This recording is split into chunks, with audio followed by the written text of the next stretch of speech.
사랑만 바뀐다. 오늘 설교 제목입니다. 우리가 1절부터 3절까지 보았는데요. 가이오라는 인물이 두드러집니다. 그런데 요한 3서 오늘 본문에는 이렇게 가이오 한 사람만 나오고 있는 것이 아닙니다. 두 사람이 더 나와요. 9절에 디오드레베라는 인물, 12절에 데메드리오라는 인물입니다. 그런데 꽤 낯설지요? 맞습니다. 사실 성경에 이 세 사람의 이름이 또 이 인물들이 다른 곳에 소개되었는가? 거의 없습니다.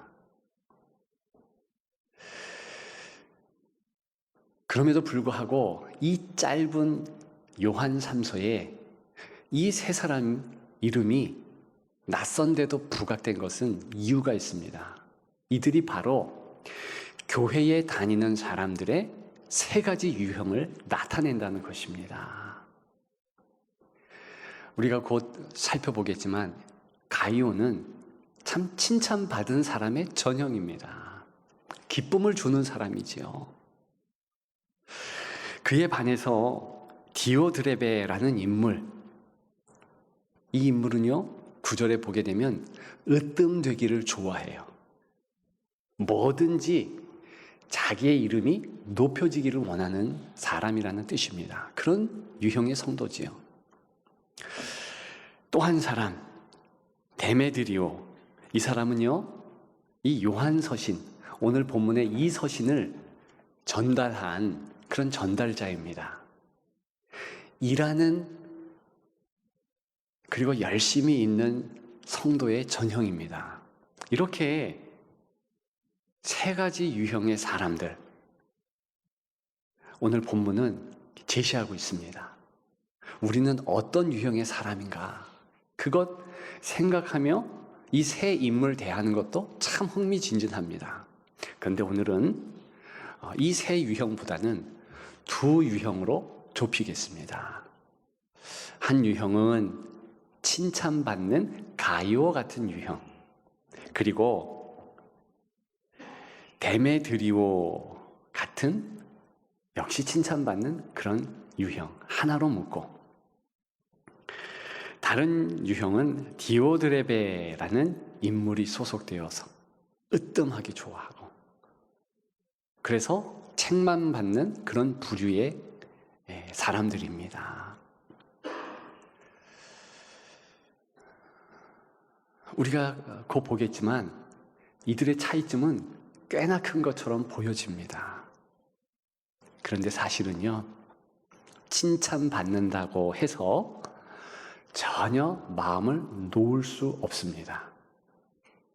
서두에 말씀드렸듯이 죄성 때문에 그렇습니다. 이 죄의 보편성, 이 죄의 DNA가 칭찬받는 자라고 해서 비껴가는 것이 아니에요. 그렇다면 의심 많은 도마, 주님을 배반한 가룟 유다, 그들에게도 비껴가야 되겠지요. 우리가 배반과 의심의 그런 죄의 유전자를 동일하게 가지고 있듯이 오늘 본문의 초대교회의 이 아름다운 성도들에게도 있다는 것입니다. 왜 그럴 수밖에 없는가? 그런 것을 좀 살펴봐야 하겠습니다. 그 이전에 다시 한번 죄성 때문에 우리는 절망할 수밖에 없다, 그런 현실을 마음에 새겼으면 좋겠습니다. 아무리 우리가 칭찬을 받고 남들의 박수를 받는다 해도 우리는 절망뿐인 인생입니다. 우리는 아무것도 아닌 인생이라는 것이지요. 그래서 언제 책망받고 언제 뒤로 물러날지 모르는 그런 죄인일 뿐이다. 그런데 오늘 그렇게 절망할 수밖에 없는 그 사실, 죄인이라는 사실에 묶이지는 마라. 그런 내용을 담고 있습니다. 한 사실 때문에 그렇습니다. 절대 바뀌지 않기 때문에 소망을 줄 수밖에 없는 사실, 그것이 무엇일까요? 그것은요, 하나님도 바뀌지 않으신다는 사실입니다. 인생도 죄인으로서 변함없는 모습을 보여주는가? 하나님도 그렇다는 거예요. 하나님은 어떠하신 분입니까? 사랑을 주시는 분. 우리를 끝까지 사랑하신다. 약속하시고 언약하신 분. 그 하나님이 우리와 함께 하시는 거예요. 하나님의 사랑은 인생의 사랑과 전혀 다르지요. 변함이 없어요. 처음에 시작된 올곧은 그 사랑이 끝까지 갑니다. 영원토록 지속되는 거예요. 따라서 그 사랑이 하나님의 사랑이요, 그 사랑이 우리를 붙잡기 때문에 우리는 승리할 이유가 있는 것입니다. 소망을 가질 이유가 있는 것이지요. 오늘 본문은 그 하나님의 사랑에 대하여서 이렇게 연결하고 있습니다. 2절입니다. 사랑하는 자여, 내 영혼이 잘됨 같이 내가 범사에 잘되고, 이 두 번이나 잘됨을 강조하고 있습니다. 원문에 이 잘됨이라는 뜻은 특별한 의미를 가지고 있습니다. 좀 구체적인 사안, 구체적인 사실을 제시하는 오늘 이 단어라는 것이지요. 그것은 길 위의 잘됨. 더 구체적으로 말씀드리면 길 위에서의 도움, 인도, 이런 것을 말하고 있는 것입니다. 즉, 여행객에게 길 위에서의 도움은 너무 중요하고 너무 의미가 있지 않습니까? 지금 길을 가고 있는 순례자예요. 길을 가고 있는 여행자입니다. 누군가가 도와주고 있는 거예요. 집이 있고 집 근처에서 도움받는 것, 그것과는 무척 다르죠. 큰 의미가 있을 것입니다. 바로 사랑의 하나님께서 길 위의 도움, 길 위의 인도를 주신다는 뜻입니다. 그것을 희구하고 있는 부분이니까요. 더 정확하게 말씀을 드리면 사랑의 하나님께서 인도자로서 여행하는 우리를 붙잡아 주신다. 인생의 여행길에서, 인생의 나그네 길에서 하나님께서 조목조목 도와주신다는 뜻입니다. 여행을 좋아하십니까? 저는 여행을 싫어해요. 그런데 어쩔 수 없이 여행을 가야만 했던 과거가 있습니다. 선교를 담당하니까.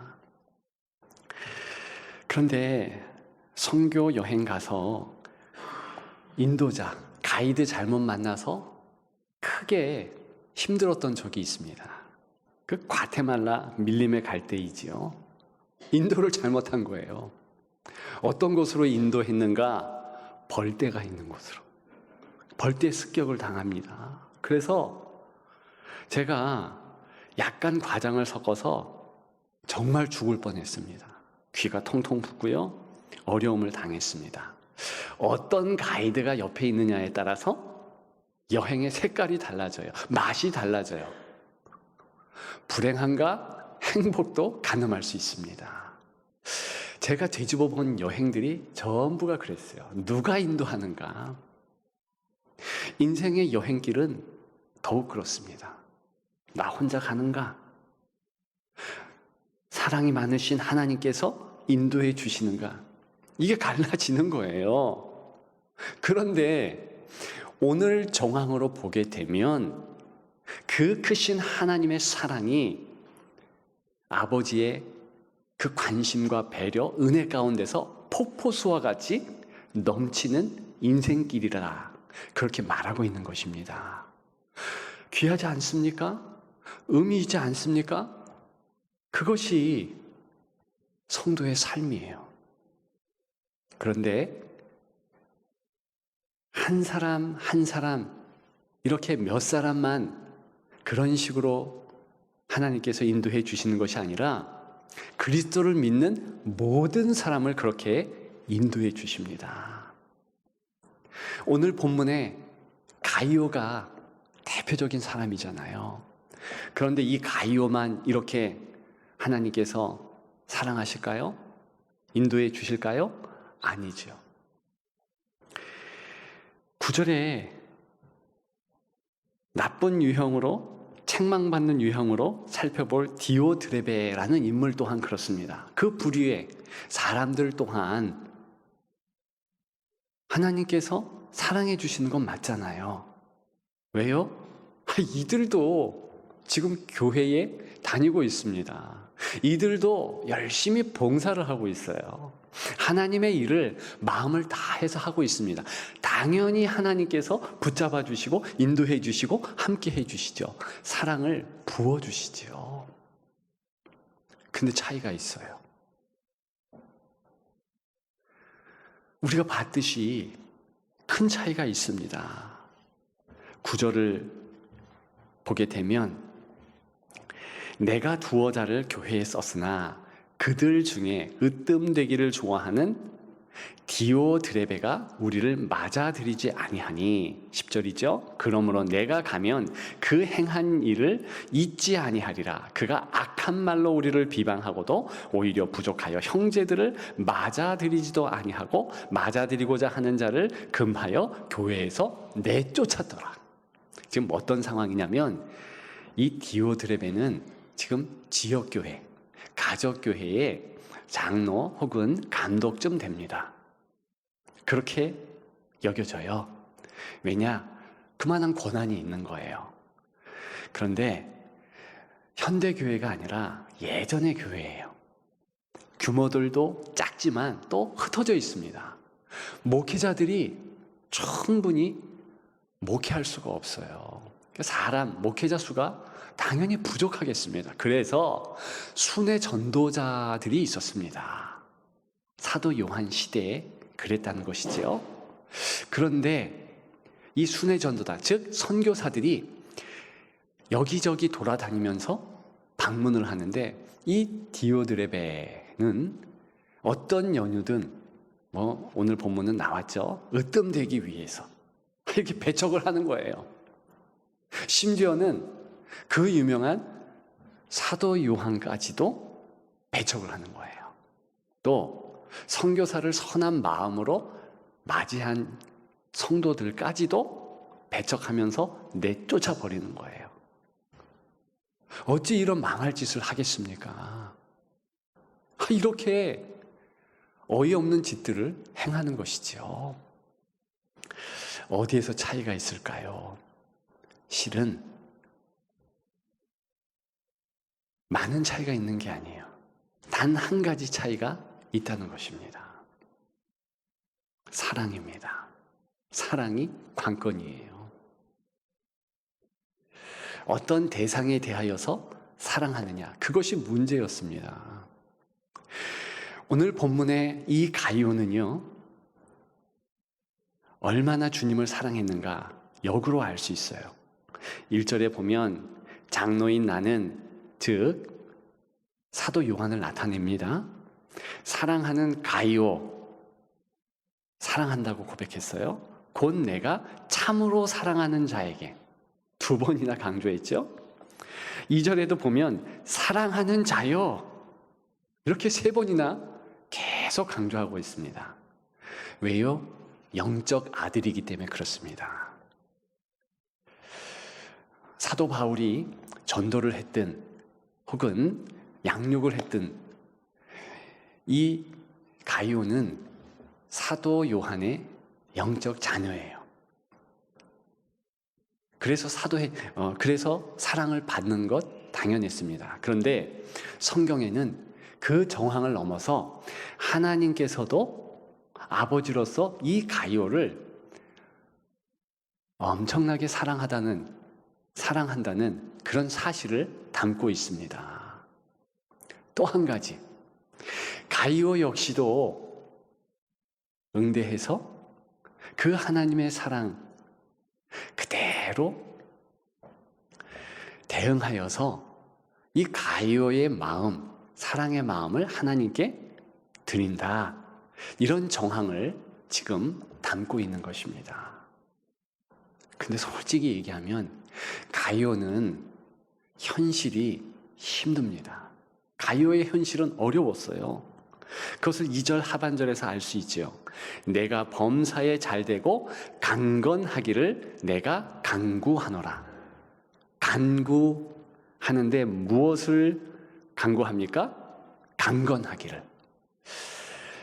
강건하다. 이 동사를요, 복음서를 비롯해서 신약에서 살펴보면 전제 조건이 있습니다. 아파야지 이 단어를 쓰는 거예요. 예를 들어서 누가복음에 3곳이 이 강건하다라는 동사가 나오는데 다 병상에서 회복됨을 나타냅니다. 우리가 누가복음 7장에서 백부장 하인을 고치는 그러한 사건을 목도합니다. 근데 거기 보게 되면 예수님께서 내 종이 나았다. 먼 곳이지만 그렇게 선포하셔요.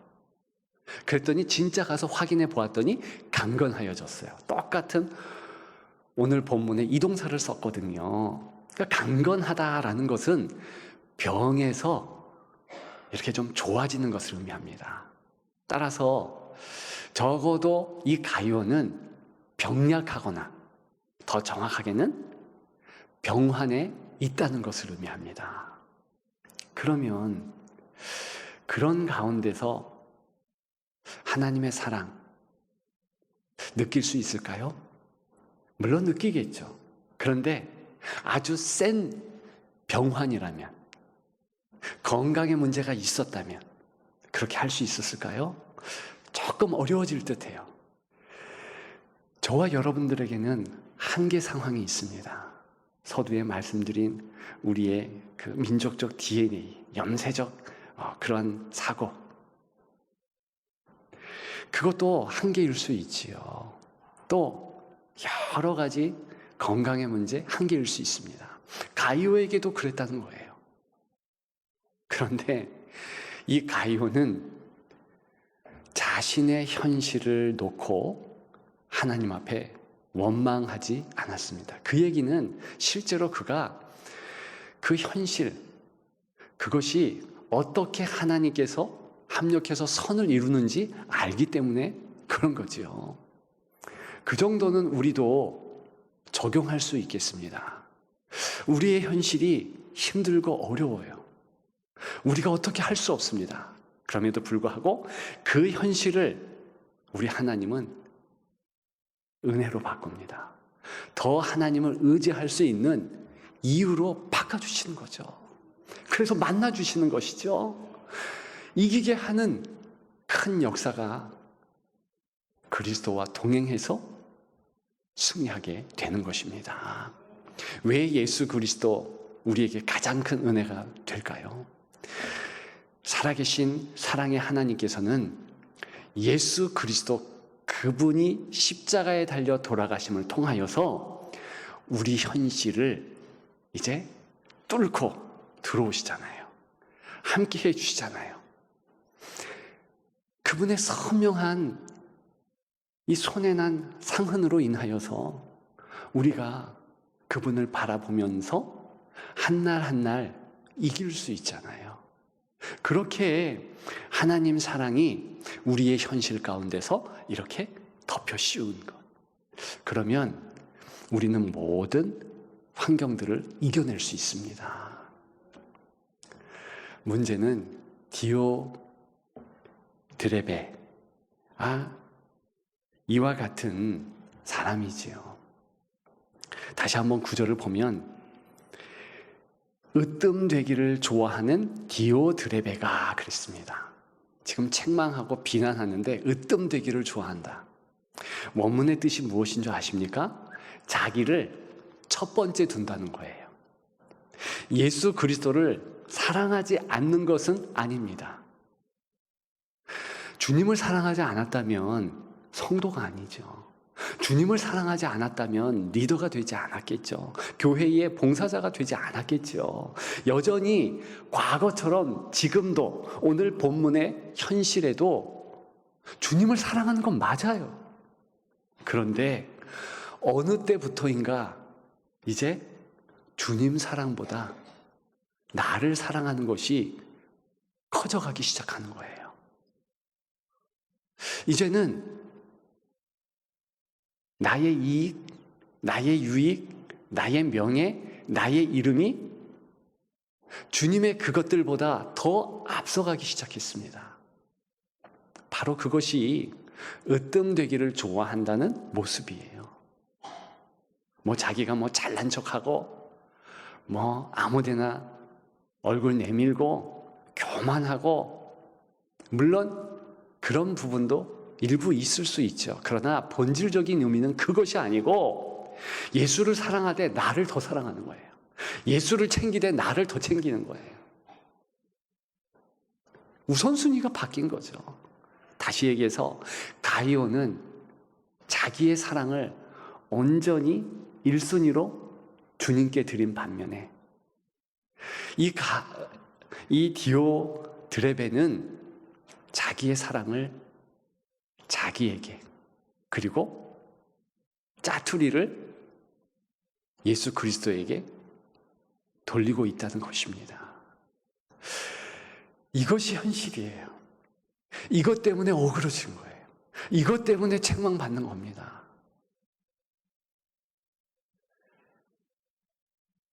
자, 그런데 지금 가이오라 할지라도 제가 말씀드렸듯이 자칫하면 넘어지고 자빠질 수 있습니다. 왜요? 지금 칭찬받는 그런 순간이지만 이것이 곧 디오데레베처럼 잘못해서 곧 책망으로 바뀔 수도 있잖아요. 그러면 어떻게 하면 계속해서 칭찬의 자리로, 계속해서 주님께만 온전히 영광 돌리는 자리로 나아갈 수 있을까요? 그것만 나누고 마치겠습니다. 간단합니다. 쉽습니다.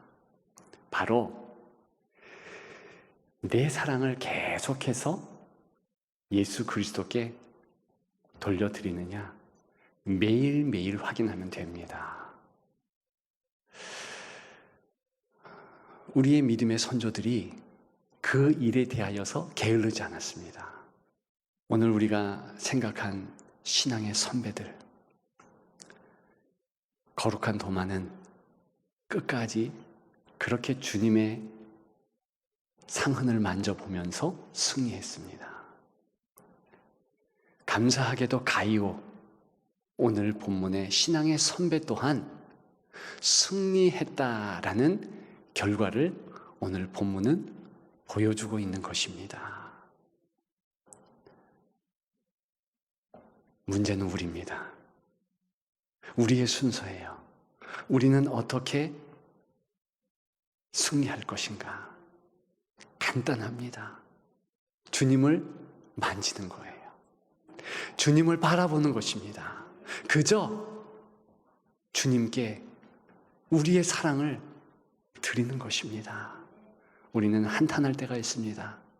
내 현실, 내 환경, 내 상황 어떻게 할 수가 없다.